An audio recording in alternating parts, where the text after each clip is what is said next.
Hi, welcome to Backyard Boatyard. I'm John Dyer.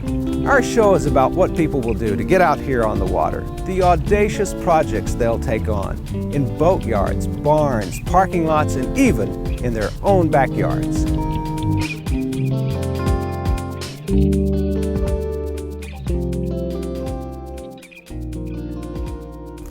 Come on board. In just a few months, we're going to take our cruiser Galetea on the road with us to visit some of the most beautiful cruising locations and waterfront communities on the North American continent. Places like Michigan's Upper Peninsula, Vancouver, BC, the Eastern Seaboard, and the Gulf Coast. Every place we stop, we're going to seek out ambitious boat projects, meet people like us who have a real passion for boats, and see what we can learn about boats, seamanship, and even life. Take, for instance, the magnificent motor yacht built by Max Vizins, along with family and friends near Stockholm, Sweden. During 1999, their project moved from a Boy Scout headquarters to a workshop and finally to a pole barn they built in the parking lot of a boat club. In July 2004, Tindra was launched at 45 feet long, 12 feet wide, and 16,500 pounds. Tindra is aluminum construction powered by a 420 horsepower Scania diesel V8 engine coupled to a Hamilton 361 water jet. She carries 920 liters of fuel and 250 liters of water. It's a great looking design, made for good seakeeping and shallow draft operation, and I am totally impressed by their interior finish work. When asked about qualifications, Max cited the ability to not fully grasp the total extent of the project. Good answer, Max. Our hats are off to Max Vizins and his family. Maybe someday we'll swing through Sweden and pay them a visit.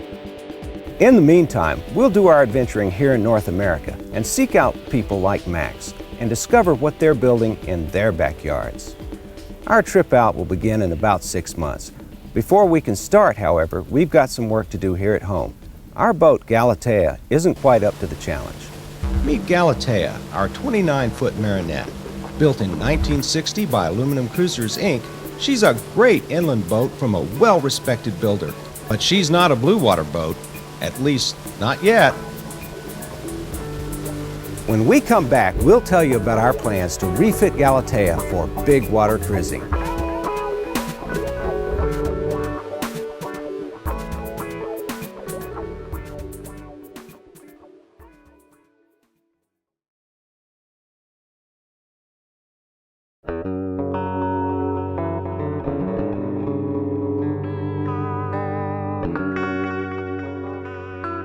Welcome back to Backyard Boatyard.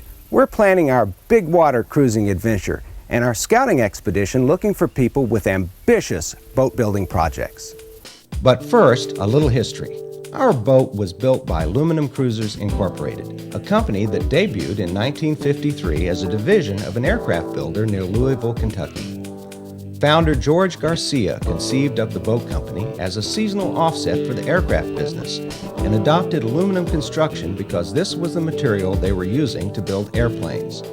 And so, Falls City Flying Service and George Garcia put aircraft metallurgy, stressed skin technology, and a highly skilled labor force together to build rugged, lightweight aluminum boats.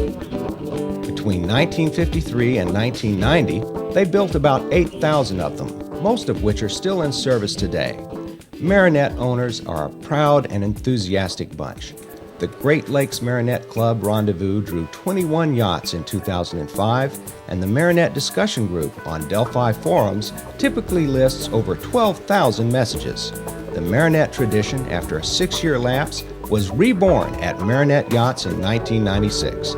And here's some good news. The company is now preparing to introduce 2 new models.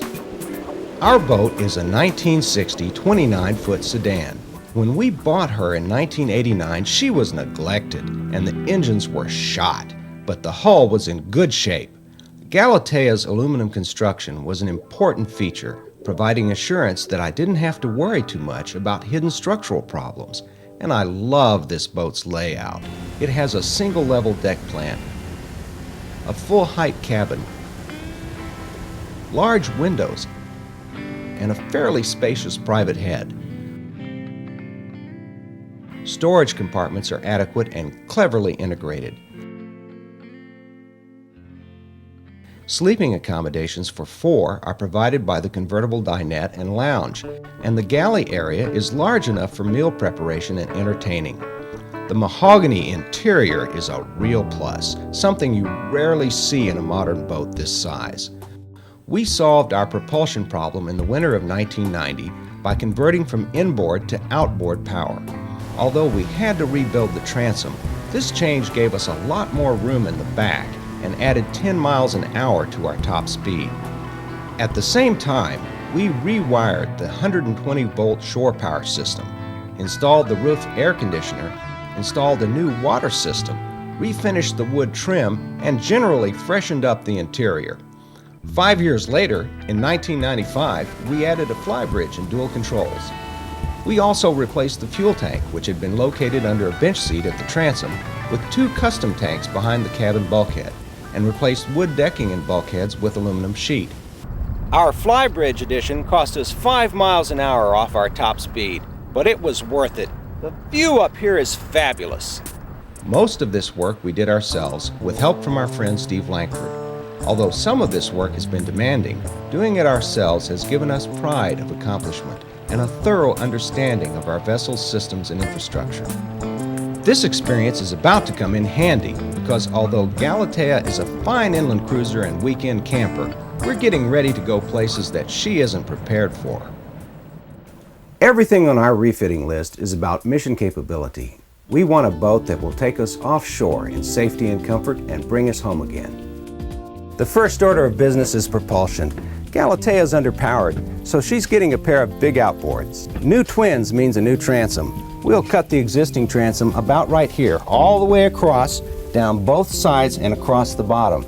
Then we'll fabricate a 30-inch extension with a platform for our new engines.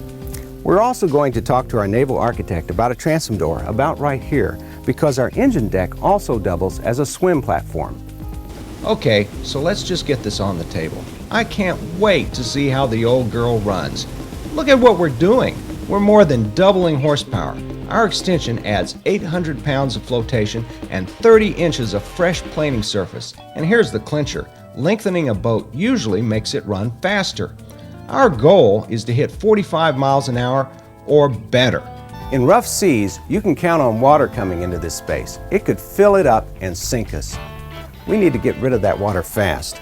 We're going to install scuppers here, here, and here, a self-bailing system, and another bilge pump here. If we keep the door closed during rough seas, we'll probably be all right. Next, fuel capacity. Our new engines are more fuel efficient, and with more horsepower on tap, we can run them in their sweet spot. We may actually get better mileage.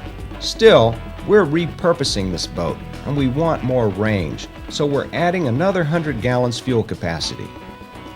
Inside, we're looking at changes to the privy, storage areas, water system, and instrumentation.